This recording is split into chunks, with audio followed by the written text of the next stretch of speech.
Hello friends, welcome to Vizag tech edu. So మనం previous వీడియోలో micro controller కోసం మాట్లాడుకున్నాం. సో ఈ వీడియోలో micro processor and micro controller మీద కూర్చున్న ప్రీవియస్ క్వశ్చన్స్ ఈ వీడియోలో డిస్కస్ చేద్దాం. So let us get in to the topic. The size of the registers in 8086లో రిజిస్టర్ సైజ్ ఏంటి, ఎంత ఉంటుంది, ఎన్ని బిట్స్ ఉంటుంది? 16 బిట్ రిజిస్టర్స్. ఎందుకంటే AX, BX, CX and DX ఇవి కాకుండా ఇంకా రిజిస్టర్స్ ఉన్నాయి. ఇవన్నీ 16 బిట్ రిజిస్టర్. ఎందుకంటే 8086 అనేది 16 బిట్ ప్రాసెసర్ కాబట్టి అందులో ఉండే రిజిస్టర్స్ అన్నీ 16 bit registers. Okay, which register is used as a default counter in case of string and loop instructions అనేది 8086లో కనుక యూజ్ చేస్తే, స్ట్రింగ్ అంటే group of characters or loop instructions use చేసినప్పుడు కానీ ఖచ్చితంగా డిఫాల్ట్ ఏ రిజిస్టర్ యూజ్ చేస్తారు?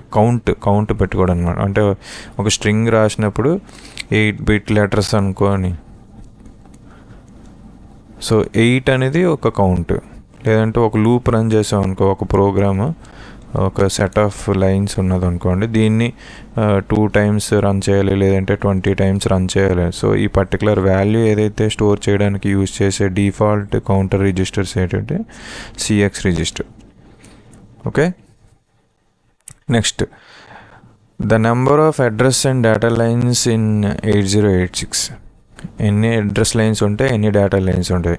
సో 8086 అనేది 16 బిట్ ప్రాసెసర్ కాబట్టి 16 బిట్ డేటా లైన్స్ ఉంటాయి.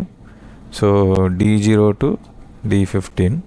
వేరేస్ అడ్రస్ లైన్స్ ఏంటంటే A0 to A15 multiplex lines ఉంటాయి. సెపరేట్గా స్టేటస్ పిన్ తోటి మల్టీప్లెక్స్ అయిన పిన్స్ ఏంటంటే A16 to A19. So total 20 address lines ఉంటాయి, డేటా వచ్చి 16 lines. Okay, so option is 20 address lines and 16 bit data lines. Size of index register in 8086. So ఇందాకలే మనం చెప్పాం 8086లో రిజిస్టర్ సైజు ఎప్పుడూ కూడా 16 బిట్టే ఉంటుంది. సో అందుకనే straight away you can select 16 bit register. 8086 అనగానే రిజిస్టర్ సైజు అని అడిగాడు, 16 బిట్, నో అదర్. 8 బిట్ కాదు, 30 బిట్ కాదు, 20 బిట్ కూడా కాదు. Okay, next, in the OSI model encryption and description, ఇది నెట్వర్క్ అనాలిసిస్లోకి వస్తుంది. నెట్వర్క్ కాదు, ఏంటిది, కంప్యూటర్ నెట్వర్క్స్ అనాలిసిస్లో ఉంటుంది. So TP layers, different layers, function of the layer is to presentation layer అనమాట. సో OSI మోడల్ అని ఉంటుంది. ఎన్క్రిప్షన్కి డీక్రిప్షన్కి ఒక లేయర్ యూజ్ చేస్తారు, దాని ఫంక్షన్ ఏంటి? Presentation layer. Okay, next, if segment రిజిస్టర్లో ఉండే address 1005H, offset address 5555H, then the physical address ఏమవుతుంది చూడండి. ఫిజికల్ అడ్రస్ ఎప్పుడు కూడా 20 బిట్ అడ్రస్ ఉంటుంది. ఓకే, 20 బిట్ అడ్రస్ ఉంటుంది. సో అందుకనే సో వీటిలో ఇది 16 బిట్, ఇవి కూడా 16 బిట్, ఇది 20 బిట్. కానీ 1005 అనేది అంటే 5555H, దీనికి ఒక బిట్ ముందు 1005H యాడ్ అవుతుంది. యాడ్ అయినప్పుడు 5 + 5 10, కానీ హెక్సాడెసిమల్లో 551. సో 155AH అనేది correct answer. Okay, so physical address ఎప్పుడు కూడా 20 బిట్ ఉంటుంది. 20 బిట్ అంటే ఇది 4 బిట్ సారీ మొత్తం ఈ 4 కూడా 16 బిట్, దీంతో కలుపుకొని 20 బిట్స్ అవుతుంది. Okay, next what is the status of the carrier and auxiliary carrier and parity flag if the following instructions are executed. ఈ ఇన్స్ట్రక్షన్ ఏంటది? Move A comma hash data. First instruction అంటే ఇక్కడ ఇచ్చిన data డైరెక్ట్గా అక్యూములేటర్లోకి వెళ్ళిపోతుంది. ఆ వెళ్ళిన అక్యూములేటర్లో ఉన్న కంటెంట్ ఏంటి? 9C అంటే 1001, C అంటే A అంటే 10, B 11, C అంటే 12 అంటే బైనరీలో 1100. Okay, 1100 data. ఇప్పుడు అక్యూములేటర్లో డేటా ఉంది కాబట్టి ఈ 64H అనేది యాడ్ చేయాలి. 640110, 4 అంటే 0100. ఈ బిట్స్ యాడ్ చేస్తారు. 000, 0 + 00, 1 + 1 సమ్ 0 క్యారీ 1. మళ్ళీ ఇక్కడ 1 + 1 sum 0 carry 1. So auxiliary carry అడిగాడు కాబట్టి ఆక్సిలరీ క్యారీ అంటే D3 నుండి D4కి కనుక క్యారీ వస్తే ఆక్సిలరీ క్యారీ సెట్ అవుతుంది. ఓకే, అలాగే మిగతా బిట్స్ యాడ్ చేద్దాం. 1 + 1 0 carry 1, 0 carry 1, 0 carry 1, 0. So carry bit కూడా సెట్ అవుతుంది. సో ఏమడిగాడు? Carry, auxiliary carry and parity flag. So number of zeros in this, number of ones ఏమీ లేవు కాబట్టి parity bit 0. So parity bit ఏమీ సెట్ అవ్వదు. So parity bit 0 అవుతుంది. Carry flag equal to 1 వస్తుంది. Auxiliary carry is equal to 1 వస్తుంది. So ఇది ఏ ఆప్షన్లో ఉందో చూసుకొని, అంటే ఈ ఫార్మాట్లో వచ్చుకోండి. CYACP, carry equal to 1, AC equal to 1, P equal to 0. Next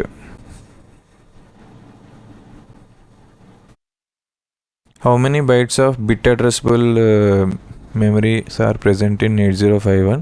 so ఇది లాస్ట్ వీడియోలో మనం డిస్కస్ చేసాం. బిట్ అడ్రస్బుల్ అనేది 16 బైట్ ఉంటుంది. సో నెక్స్ట్ క్వశ్చన్కి వెళ్ళిపోతాం.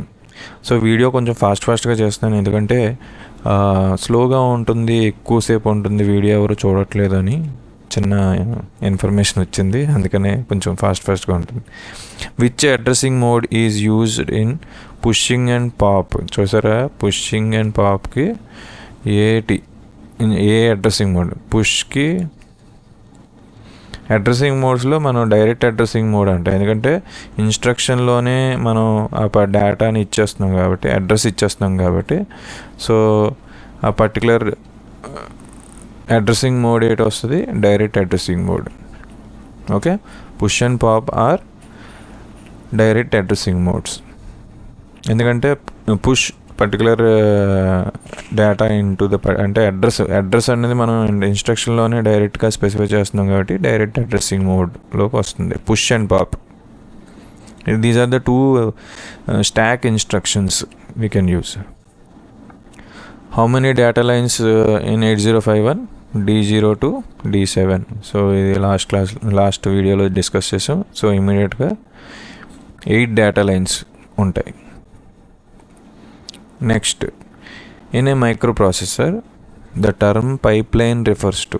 So pipeline is always refers to fetching the next instruction while the current instruction is executing. పైప్లైన్లో ఒక ఉన్నది అంటే ఆల్రెడీ ప్రాసెసర్ ఒక ఎగ్జిక్యూషన్ చేస్తుంది, ఒక ఇన్స్ట్రక్షన్ ఎగ్జిక్యూట్ చేస్తుంది, నెక్స్ట్ ఇన్స్ట్రక్షన్ ఫెచ్ చేసుకొని లైన్అప్ చేసుకొని ఉంటుంది అనమాట. So pipelining refers to fetching the instruction while the current instruction is executed. ఒక ఇన్స్ట్రక్షన్ ఆల్రెడీ ఎగ్జిక్యూట్ అవుతున్నప్పుడే నెక్స్ట్ ఇన్స్ట్రక్షన్ ఫెచ్ చేసుకొని లైన్అప్ చేసుకొని ఉంటుంది. సో పైప్లైనింగ్ అంటే అది అర్థం. Okay, what is the size of RAM in 8051. RAM తాలూకు size అంతా 128 బైట్. సో మనం ఆల్రెడీ ప్రీవియస్ వీడియోలో మాట్లాడుకున్నాం. సో 4 KB ఏమో రోమ్ ఉంటుంది, 128 బైట్ ఏమో ర్యామ్ ఉంటుంది. So answer is 128 byte. Okay. In 8051 microcontroller which register is used for serial communication? So serial కమ్యూనికేషన్కి మనం యూజ్ చేసిన register S buffer. First machine సైకిల్లో ఈ క్వశ్చన్ కూడా మనం ప్రీవియస్గా డిస్కస్ చేసాం. ఫస్ట్ మెషిన్ సైకిల్లో ఫెచ్ సైకిల్ వస్తుంది, తర్వాత memory write, memory read or whatever ఇన్స్ట్రక్షన్లో first combination of instruction cycle is equal to fetch cycle plus execution cycle. అంటే fetch cycle plus execution cycle is equal to instruction cycle. ఒక instruction cycle అనేది combination of these two, fetch cycle plus execution cycle. So first ఏది వస్తుంది అని అడిగాడు క్వశ్చన్లో, fetch cycle వస్తుంది. Next external interrupts of 8051 are INT0 and INT1. Next, which of the following is not a control register in 8051? So already మనం దీనికోసం discuss చేసాం. SP stack pointer అనేది కంట్రోల్ రిజిస్టర్ కాదు. నెక్స్ట్, ఇన్ 8086 నుండి 8051కి వెళ్ళిపోయాడు. In exchange XCHG అనేది ఏంటంటే instruction exchange అన్నమాట. ఏంటి ఎక్స్చేంజ్ చేస్తుంది? XCHG instruction is dash byte instruction, 1 byte instruction straight away. XCHG అని ఒక 1 బైట్ ఇన్స్ట్రక్షన్ ఉంటుంది. ఆ 1 బైట్ ఇన్స్ట్రక్షన్ ఎగ్జిక్యూట్ చేసినప్పుడు ఏంటవుతుందంటే ఒక బైట్ ఆఫ్ డేటా నుండి ఇంకో బైట్ ఆఫ్ డేటాకి ఎక్స్చేంజ్ అవుతుంది. లోవర్ బైట్ లేదా హయ్యర్ బైట్కి, హయ్యర్ బైట్లోకి లోవర్ బైట్కి ఎక్స్చేంజ్ అవుతుంది అనమాట 8085లో. Addressing mode in which the instructions has no source operand and destination operand. ఏ ఇన్స్ట్రక్షన్లో, ఏ అడ్రసింగ్ మోడ్లో ఇన్స్ట్రక్షన్లో సోర్స్ ఆపరాండ్ ఉండదు, డెస్టినేషన్ ఆపరాండ్ ఉండదు. అంటే రిజిస్టర్ స్పెసిఫిక్ ఇన్స్ట్రక్షన్, ఒక రిజిస్టర్ స్పెసిఫిక్గా ఇన్స్ట్రక్షన్స్ ఉండే వాటిలోనే సోర్స్ ఆపరాండ్, డెస్టినేషన్ ఆపరాండ్ ఉండదు. అంటే మనం ఏదైనా ఒక ఇన్స్ట్రక్షన్ ఉంటుంది, ఒక రిజిస్టర్లో ఏదైనా డేటాని చేంజ్ చేసే ఇన్స్ట్రక్షన్స్ ఏమైనా ఉన్నాయనుకోండి, ఆ type of instructions register specific instructions అనమాట. Okay. Next, number of pins used in 8051 are 40 pin IC with dual inline package, so which we have already discussed in the previous video. 8051 P1 stands for program store enable. Program store enable అనేది so 8051 already మనం ఇన్స్ట్రక్షన్లో use చేసాం. అలాగే push instruction కూడా గురించి discuss చేసాం. 8051 is a 8-bit microcontroller. Incorrect instructions. So okay, ikkadiki vaddam. That directive is used to set, అంటే ఏ instruction మనం programme చేసేటప్పుడు, కీల్ సాఫ్ట్వేర్ ఇచ్చేటప్పుడు ఏ డైరెక్టివ్ యూజ్ చేస్తాం? To set the location counter to the particular value, that is ORG అనే directive మన Keil software install programs execute చేసేటప్పుడు ORG 000H we're initialising the location of the counters. Okay. So ఏ directive use చేస్తారు అని అడిగాడు, question అడిగాడు. So ORG అనేది directive use చేస్తాం అనమాట. అలాగే 8255 హ్యాస్ how many ports? 8255 అంటే peripheral interface. So how many ports does 8255 will have means 4 ports. So మీరు దీని గురించి ఎక్కువగా విని ఉండరు, నాకు తెలిసి పీపీఐ అంటారు, peripheral interface, which is IC8255. So దీంట్లో ఏంటంటే మనం ఎక్స్టర్నల్ హార్డ్వేర్ని, అంటే micro controller connected to external peripherals అవసరమైనప్పుడు దానికి మైక్రో ప్రాసెసర్లో ఈ పోర్ట్స్ ఉండవు ఎక్స్టర్నల్ హార్డ్వేర్ని ఇంటర్ఫేస్ చేయడానికి. So we use a separate IC. So micro కంట్రోలర్కి అయితే 4 పోర్ట్స్ ఇన్బిల్ట్ ఉంటాయి, మైక్రో ప్రాసెసర్లో ఉండవు. సో మైక్రో ప్రాసెసర్లో ఎక్స్టర్నల్ పెరిఫరల్స్ని యాడ్ చేయడానికి 8255 అనే ఐసీ యూజ్ చేస్తారు. దానికి 3 పోర్ట్స్ ఉంటాయి అన్నమాట. Okay, next